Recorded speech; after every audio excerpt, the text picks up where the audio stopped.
They hear alive with the sound of music, with songs they have sung for 1,000 years. Welcome to the Julie Andrews Hour.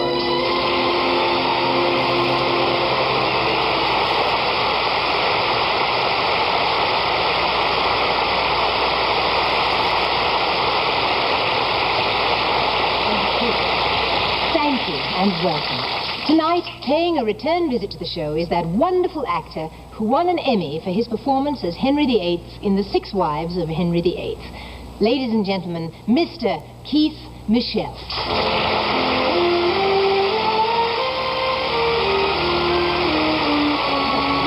Thank you, Jim.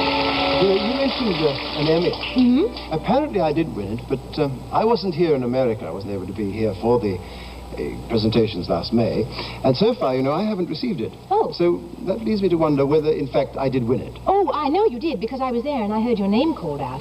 As a matter of fact, if you want proof positive, watch right there. Keith Michell, Catherine Howard, The Six Wives of Henry VIII. And the winner is Keith Michell, Catherine Howard, The Six Wives of Henry VIII.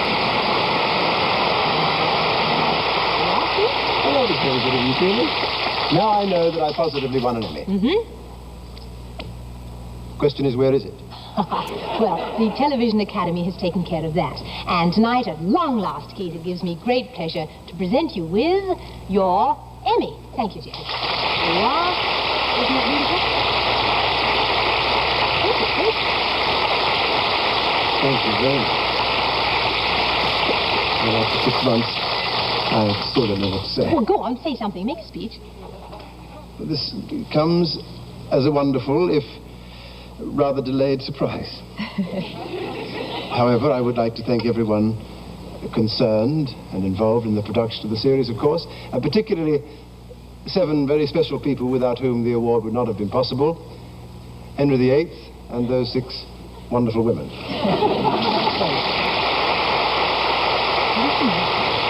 Now, are you ready? Ready? Yes, I mean, have you got the tickets? Tickets? Oh, Keith, come on. Oh yes. Jerry, hold it. Look after it. Don't lose it. Tonight, we have 2 tickets to see an opening night. Tonight, we have 2 tickets. Come on. Seats 1 and 2. Here on the right. Come on, Billy.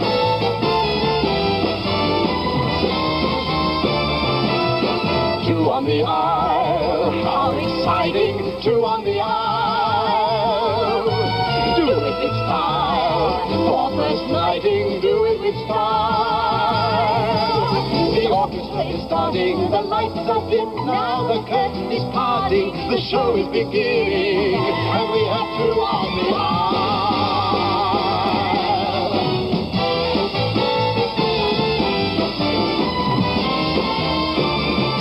I believe it's time we sat, please.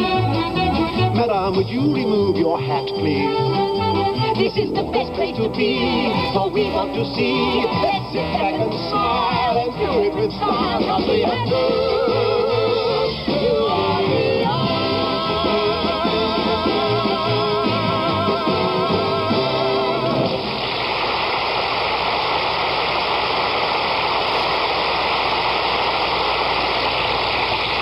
Act 1. Scene 1. A poem by A.A. Milne. Isn't he the author who wrote Winnie the Pooh and Christopher Robin? Yes, of course, The King's Breakfast. Oh, yes, I remember that. Do you? Yes, I do. Of course I do. It was one of my favorite poems as a child. Let's begin then. The king asked the queen, and the queen asked the dairymaid. Could we have some butter for the royal slice of bread? The queen asked the dairymaid. The dairymaid said, Certainly. I'll go and tell the cow now before she goes to bed. The dairymaid, she curtsied and went and told the Alderney. Don't forget the butter for the royal slice of bread, the Alderney said sleepily. You'd better tell his Majesty. Majesty, that many people nowadays like marmalade and bread. The dairymaid said, Fancy. I went to Her Majesty. She curtsied to the Queen, and she turned a little red. Excuse me, Your Majesty, for taking a liberty, but marmalade is tasty if it's very thickly spread. The Queen said, Oh. and went to His Majesty. Talking of the butter for the royal slice of bread, many people think that marmalade is nicer. Would you like to try a little marmalade instead? The king said, Father. and then he said, Dearie me. the king sobbed Dearie me. and went back to bed. Nobody He whimpered. could call me a fussy man. I only want a little bit of butter for my bread. The Queen said, There. and went to the dairymaid. The dairymaid said, There. And went to the shed. The cow said, There, I didn't really mean it. Here's milk for his porridge and butter for his bread. The Queen took the butter and brought it to His Majesty. The King said, Butter, eh? and bounced out of bed. Nobody! He said as he kissed her tenderly. Nobody! He said as he slid down the banisters. Nobody, my darling, could call me a fussy man, but I do like a little bit of butter to my bread.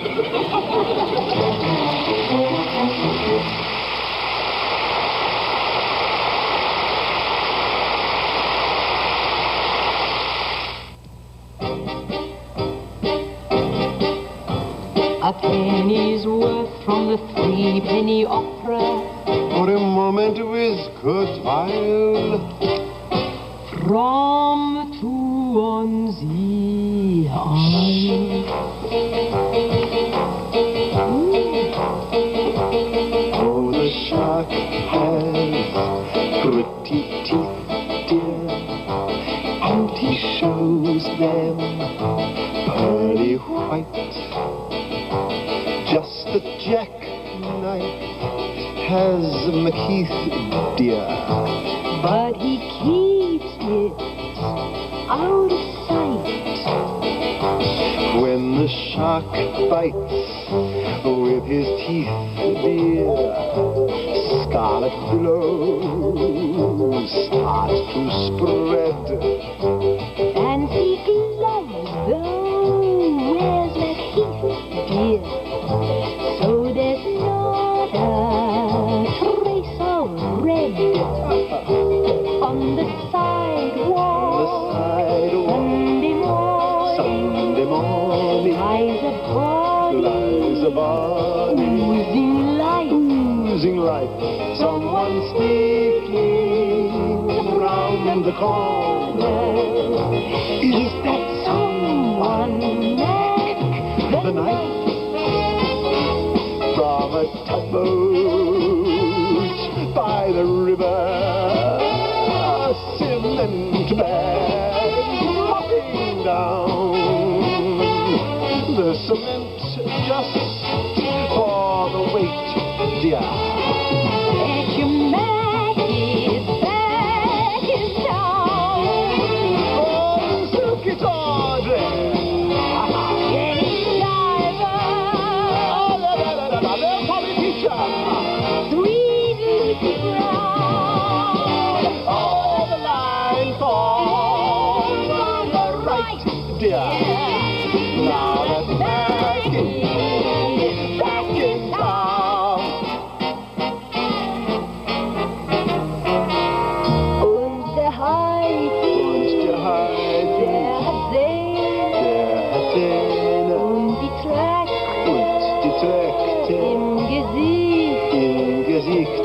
Und McKeith, der hat ein Messer, doch das Messer sieht man nicht.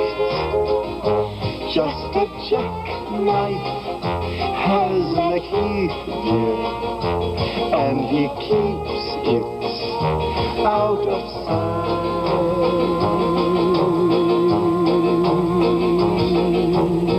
Look out now, 'cause Mackie is back.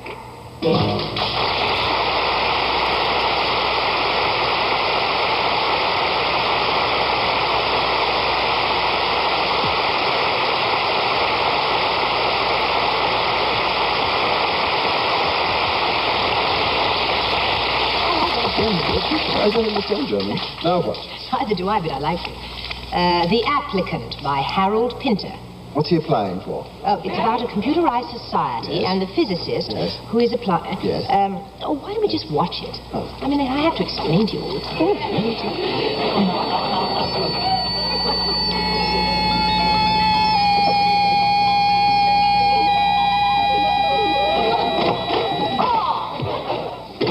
Good morning. Oh, good morning, Miss. Are you Mr. Lamb? That's right. Good, good. Yes, you're applying for this vacant post, aren't you? I am actually. Are you a physicist? Oh, yes, indeed. It's my whole life. Oh, jolly good. Now, our procedure is that before we discuss the applicant's qualifications, we like to subject him to a little test to determine his psychological suitability. You've no objection. Oh, good heavens, no. Oh, good, good. Now, won't you sit down? Now, I just fit these to your wrists. What are they? Electrodes. Oh, funny little things. There we are. Now, these here. I say, our music. Yes, now I just plug into the computer. Plug in, do you? Oh, yes, yes, of course. You would have to, wouldn't you? This Now- helps to determine my suitability, doesn't it? Unquestionably, yes. Now relax, just relax. Don't think about a thing. No. Relax completely. Yes. Relax. Quite relaxed.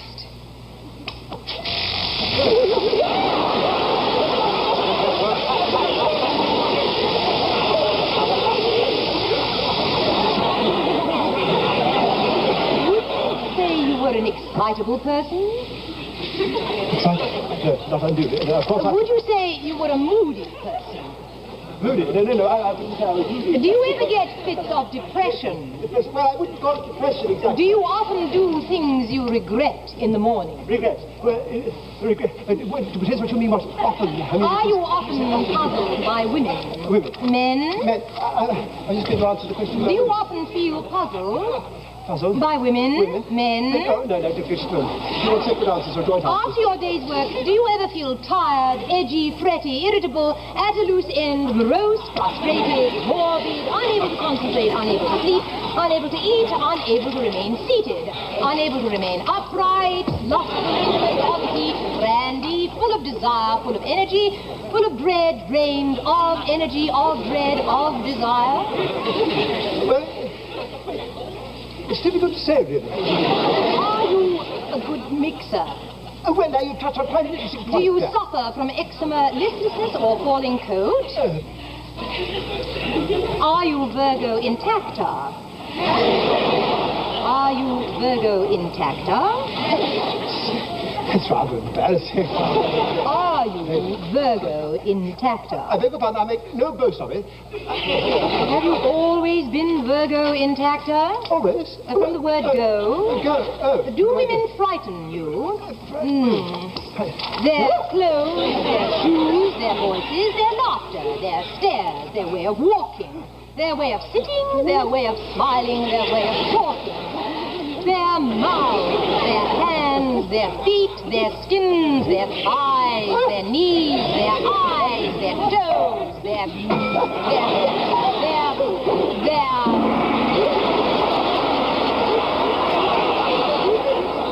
What you mean, really?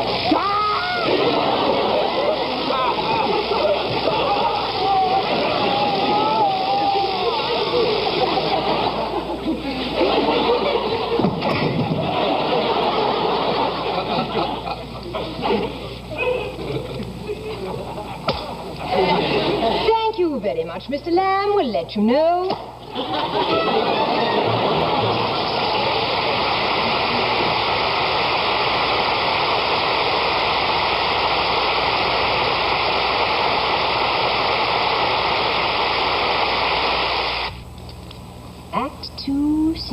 one? From the taming of the shrew. Oh. Which role do you think is the more important, Petruchio or Kate? Definitely Kate, of course. I disagree. Petruchio is my choice. That must be why they call the musical version Kiss Me, Petruchio. Oh, But sorry. who did she kiss? Petruchio.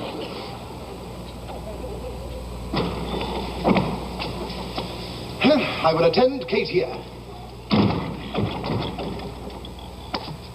And woo her with some spirit when she comes. Say that she rail. I'll tell her plain she sings as sweetly as a nightingale. Say that she frown. I'll say she looks as clear as morning roses newly washed with dew. Say she be mute and will not speak a word. Then I'll commend her volubility and say she uttereth piercing eloquence. If she do bid me pack, I'll give her thanks as though she bid me stay by her a week. If she deny to wed, I'll crave the day when I shall ask the banns and when be married. No, I will not. But here she comes. And now, Petruchio, speak.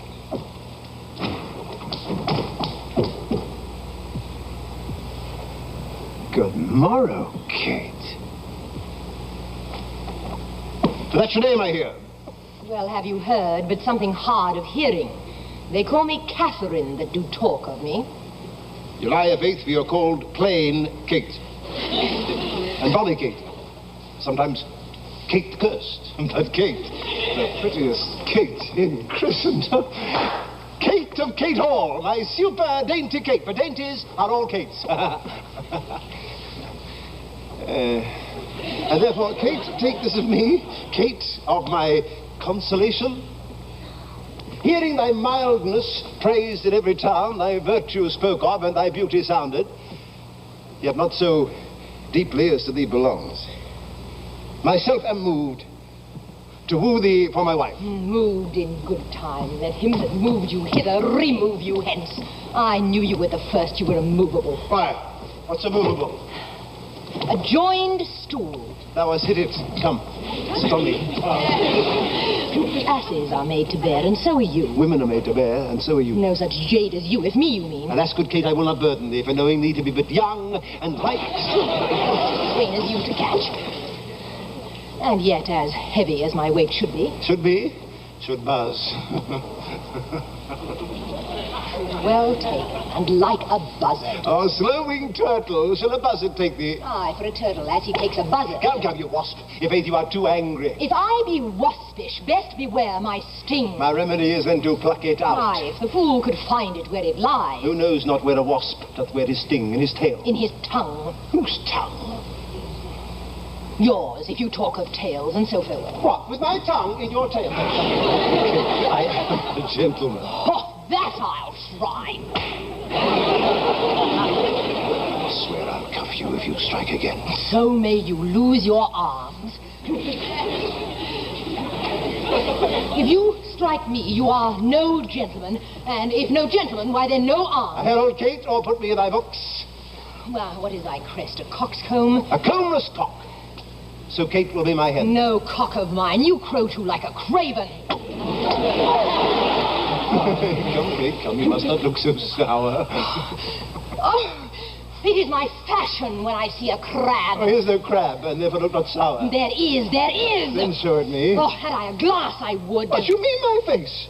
Well aimed of such a young one. No, by St. George, I'm too young for you. Yet you are withered. 'Tis with cares. I care not. Now, here you, Kate. You escape not so. I chafe you if I tarry. Let me go. No, not a whit. I find you passing gentle. It was told me you are rough and coy and sullen. And now I find report a very liar. Yes. But I'd game some pleasant, passing courteous, Yeah. but slow in speech. Springtime flowers. Thou canst not frown. Thou canst not look askance, nor bite the lip as angry wenches will. Nor hast thou pleasure to be cross in talk.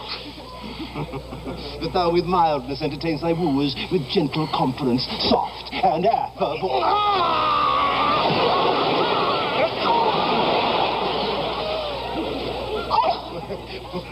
Why does the world report Kate to the limp? Oh, slanderous world. Kate, like the hazel twig, is straight and slender, as brown and you as hazelnuts, and sweet as the girls. Let me see thee walk. Thou dost not halt.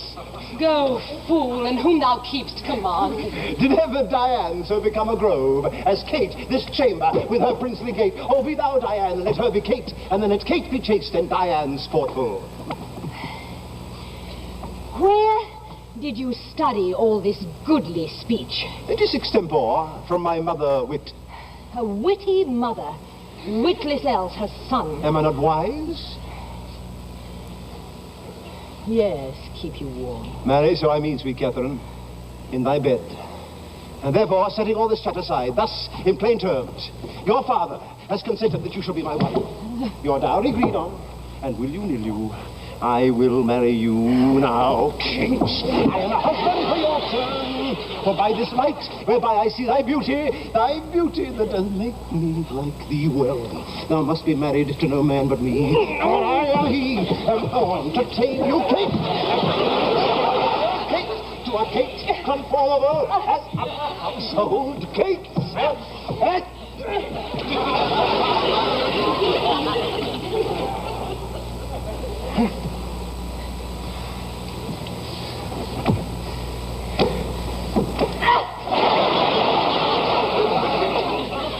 Give me thy hand, Kate.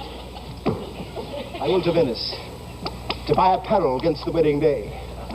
We shall have rings and things and fine array and kiss me.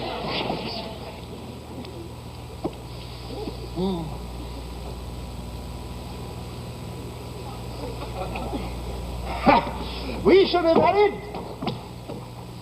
a Sunday.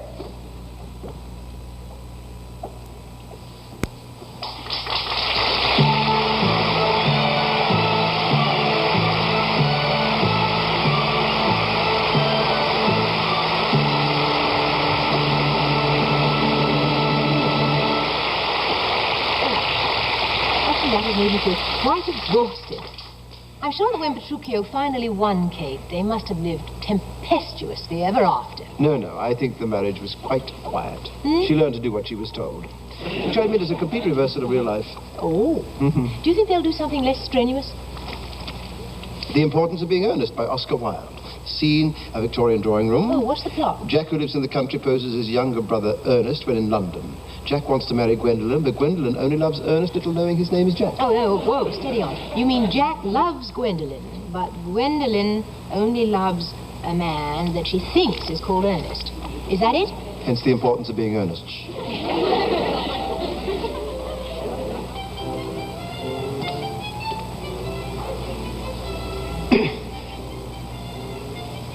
Charming day it has been, Miss Fairfax. Oh, pray don't talk to me about the weather, Mr. Worthing. Whenever people talk to me about the weather, I always feel quite certain that they mean something else, and that makes me so nervous. I do mean something else. Yes, I thought so. In fact, I am never wrong.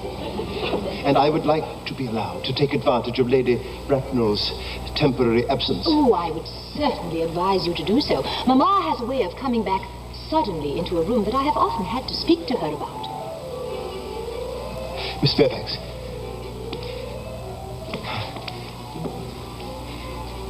Ever since I met you, I have admired you more than any girl I've ever met since I met you. Yes, I am quite aware of the fact, and I often wish that in public, at any rate, you had been more demonstrative.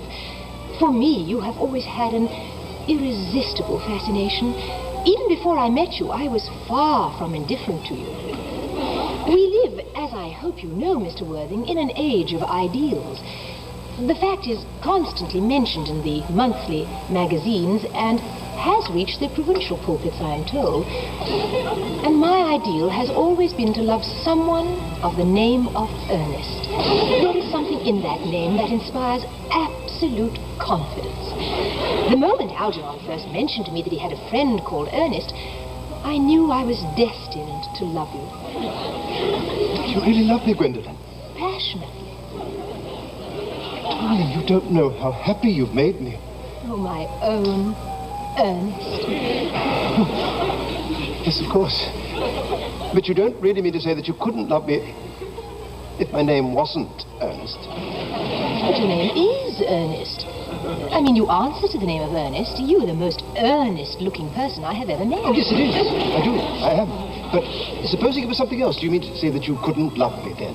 Ah, that is clearly a metaphysical speculation. And like most metaphysical speculations, it has very little reference at all to the actual facts of real life as we know them. Well, personally, darling, to speak quite candidly, don't much care about the name of Ernest. I don't think that name suits me at all. Oh, but it suits you perfectly. It is a divine name.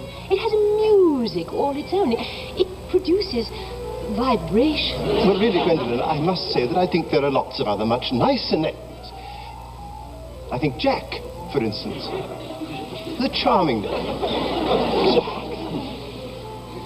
No, there is very little music in the name Jack, if any at all, indeed. It doesn't thrill. It produces absolutely no vibrations. I have known several Jacks, and they were all, without exception, more than usually plain. Besides, Jack is a notorious domesticity for John, and I pity any woman who is married to a man called John. She would probably never be allowed to know the entrancing pleasure of a single moment's solitude. No, the only really safe name is Ernest. Well, then, I must get christened at once. I mean, we must get married at once. Married, Mr. Worthing? Well, surely you know that I love you. And you have led me to believe, Miss Fairfax, that you are not absolutely indifferent to me. Well, I adore you, but you haven't proposed to me yet. Nothing has been said at all about marriage. The subject hasn't even been touched on. Well, may I propose to you now? Oh, I think it would be an admirable opportunity. And to spare you any possible disappointment, Mr. Worthing, I think it only fair to tell you beforehand that I am, quite frankly, fully determined to accept you. Gentlemen. Mr. Fairfax, what have you got to say to me? Well, you know what I've got to say to you. Yes, but you don't say it. Oh, Gwendolyn, will you marry me? Of course I will, darling. Oh, how long you have been about it. Oh, you have had very little experience in how to propose, I'm afraid. I have never loved anyone in the world as much as I love you. Oh, but men often propose for practice. I know my brother Gerald does all the time. My girlfriends tell me so.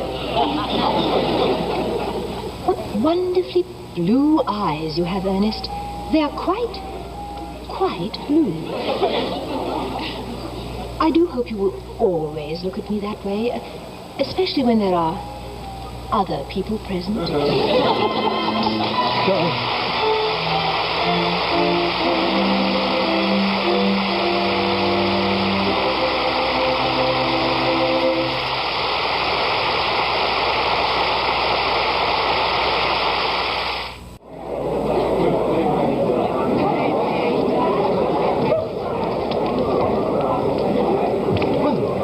Enjoying the show? Oh, very much. Ah, these two. I don't know, but he's marvelous, don't you think? Extraordinary. Really. She's quite good, don't you think? Yes. She's being overshadowed by the dynamic presence of that man she's working with. Overshadowed? I thought she was doing her best not to overpower him. Did you notice how, during some of her speeches, he had only to turn his head, and all eyes were riveted on him? Oh, yes, I noticed he resorted to some cheap theatrical tricks, but they hardly deterred from her overall performance. Well, the poor fellow has to protect himself. She's stepping on his lines. She's stepping on his lines? Yes. Why, it's all the dear thing could do to get out a sentence without his histrionics destroying the author's Cannot meaning. stand here and listen to you cast aspersions on him. Well, neither will I listen to your male chauvinistic ravings. Good night. You can say it with more gusto than that. Yes, good night. I'm on fire. Good night. George's Yes, it was a lovely intermission, wasn't it?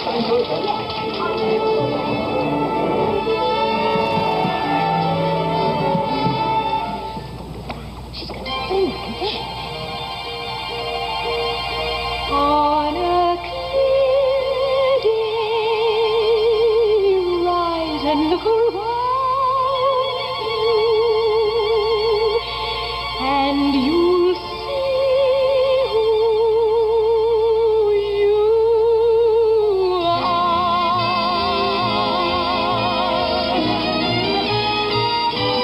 On a clear day, rise and look around you, and you'll see who you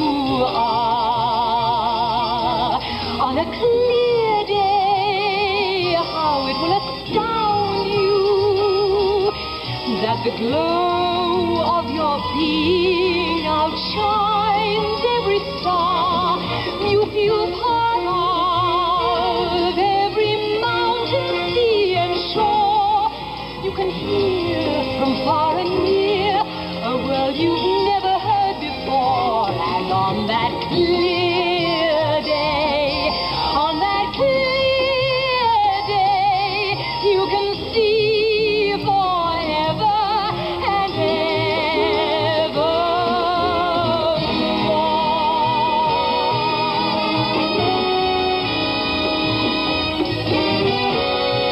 Yes, you'll see who you are.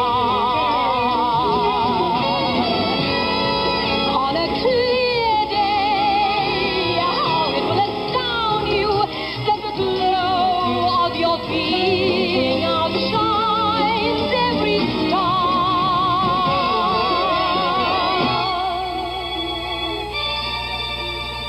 You feel part of every mountain, sea, and shore. You can hear from far and near a world you've never heard. You've never heard before. And on that clear day, on that clear day, you can see forever.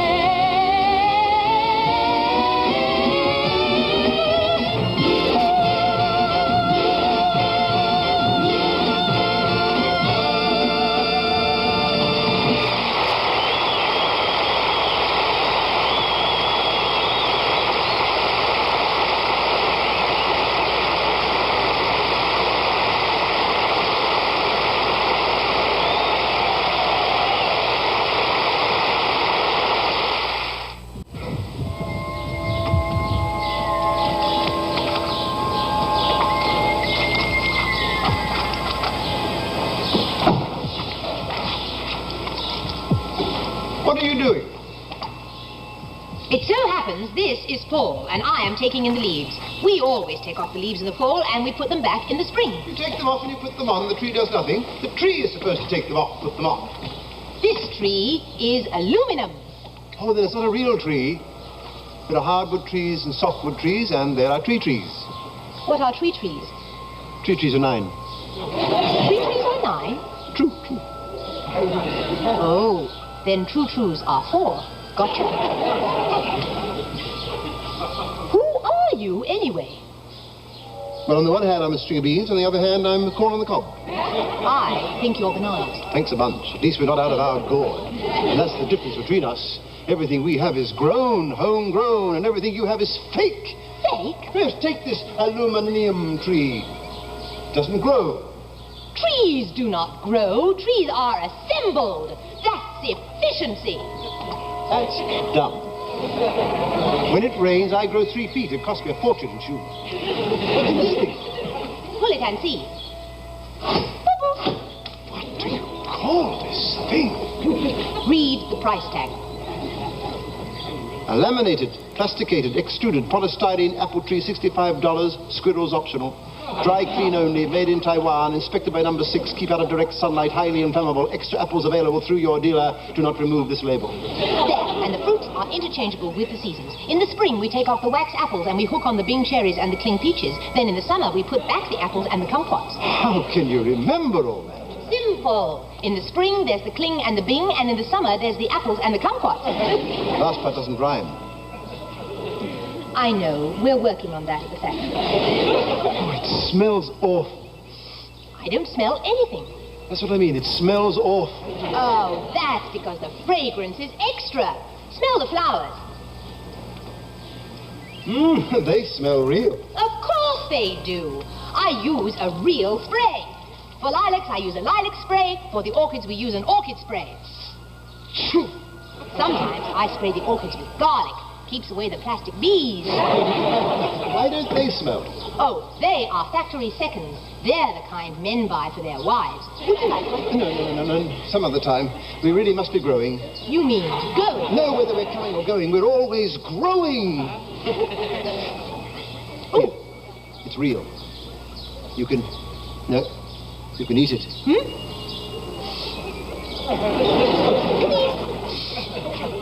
You mean they don't make this at the factory? No, it grows outdoors with sun and air and water.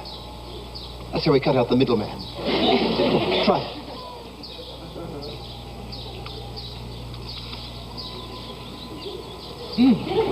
See what I mean? And there aren't many real ones like that left. There's enough for now, that's all I care about. Oh, too many people feel that way. Well, I've got some more trees to do. Bye-bye, thanks for this thing. What about the future? What about the little baby that's being born right now? What are you going to leave him? Will you leave him a forest without any trees? Black rivers that never run clear? Will you leave him a hillside without any breeze or living with nothing to fear? Will you leave him wheat field that's trodden to clay, a mountain that hasn't a face? Will you leave him some grain, the sun and the rain? Do you think you can leave him the space just to walk through a meadow, to laugh and be free, to cherish the night and the day? If it's not in your will, you can change it. If you don't think it's too much to pay, just to leave him a glass of fresh water, to leave him some air he can breathe. Reconsider, my friend, before it's the end, and consider what will you leave, and consider what will you leave. And consider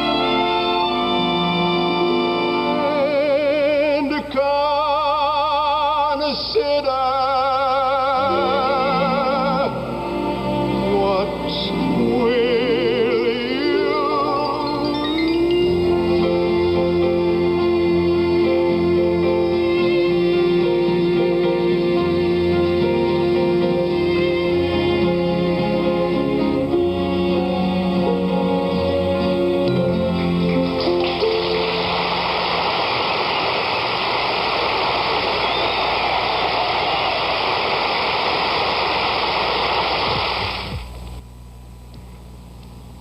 Good heavens. I think they're going to dance.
found me here and gone. He dances overhead on the ceiling near my bed, in my side, through the night. I try to hide in vain underneath my counterpane. There's my love up above. I whisper, go away, my lover, it's not fair. But I'm so grateful to discover he's still there. I love my ceiling more since it is a dancing floor, just for my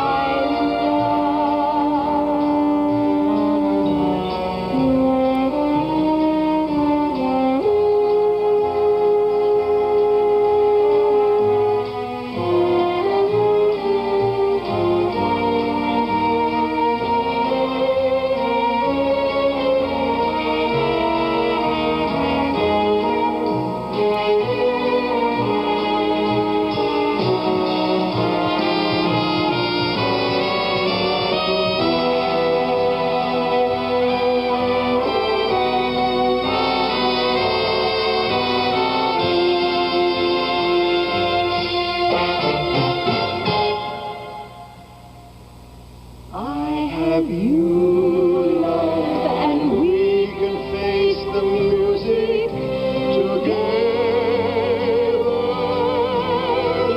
dancing in the night. I love my feeling more, it is a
Noel Coward song is so distinctive, isn't it? As is a Noel Coward scene. Yes, let me see. They're doing Cavalcade, Part 2, Scene 5. Place? Aboard a ship, Time? about 7 p.m. Characters? Edward and Edith, that's all. That's enough.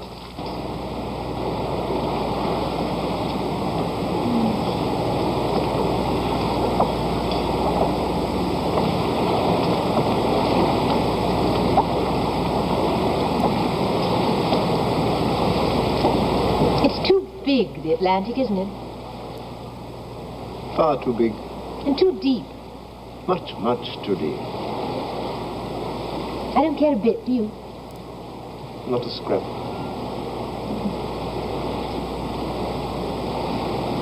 Wouldn't it be awful if a magician came to us and said, unless you count accurately every single fish in the Atlantic, you die tonight? We should die tonight. How much would you mind? Dying, I mean. I don't know, really. A good deal, I expect. I don't believe I should mind so very much now. You see, we could never in our whole lives be happier than we are now, could we? Darling, there are different sorts of happiness. Yes, but this is the best sort. Sweetheart. Oh, don't, darling. We don't want any more of the stewards to know we're on our honeymoon. Well, why not? It gives them so much vicarious pleasure. Most of them have forgotten what it was like. Aren't all honeymoons like this? Exactly. Oh, Edward. That's rather disheartening. I do so want this one to be unique. And it is, for us. Did you ever think when we were children and going to the zoo and to the pantomime and playing soldiers that we would ever get married? Oh, of course I didn't. Was I nice as a child? Horrible. Oh, well, so were you.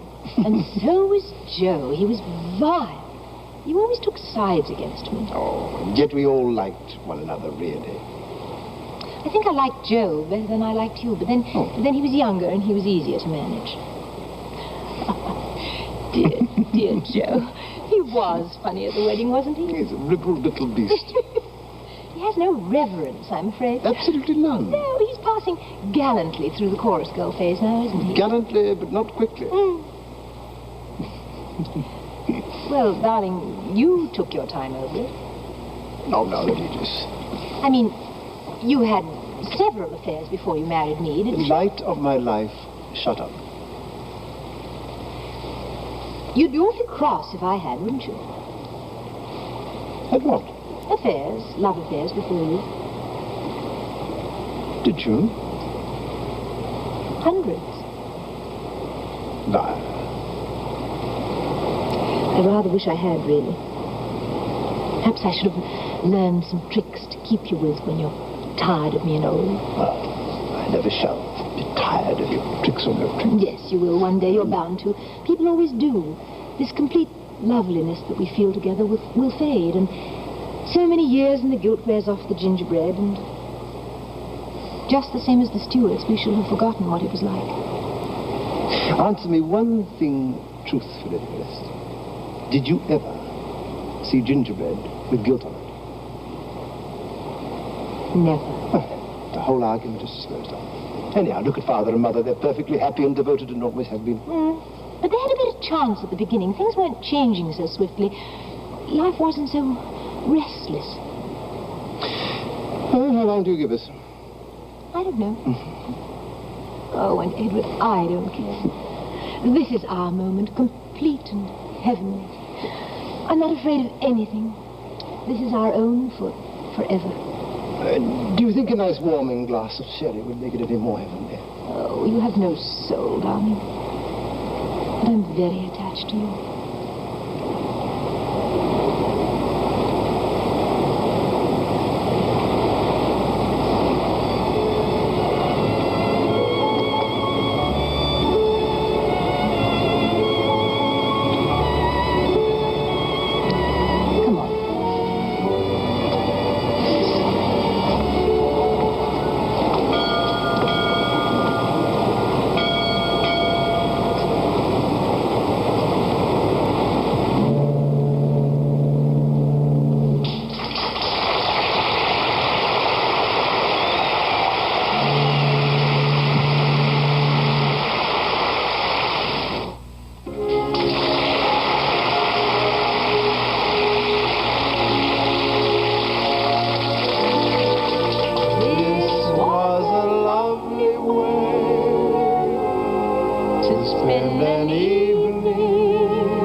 Thank you for being here tonight. It was my pleasure, Julie.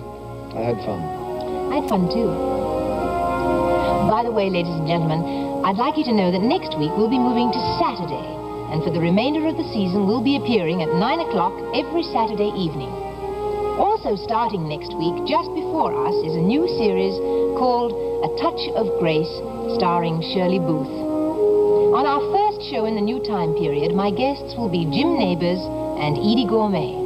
So won't you join us, please, on our new night, Saturday, January 20th, at our new time, 9 p.m., 8 p.m. Central Time.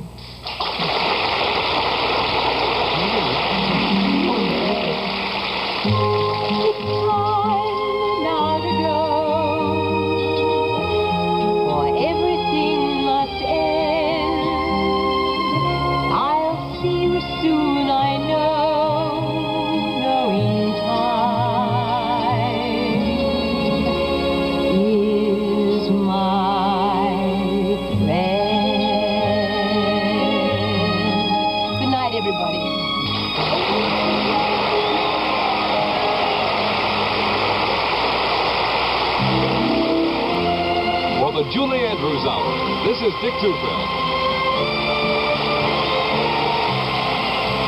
Jack's back, and tonight as guests are actor Robert Morley, comedian Kelly Monteith, and country and western singer Loretta Lynn on Jack Paar Tonight. Don't miss the Julie Andrews Hour as it moves to a new day and a new time next week, Saturday at 9, 8 o'clock Central Time, with the same sprightly entertainment Julie has been bringing you all year here on ABC.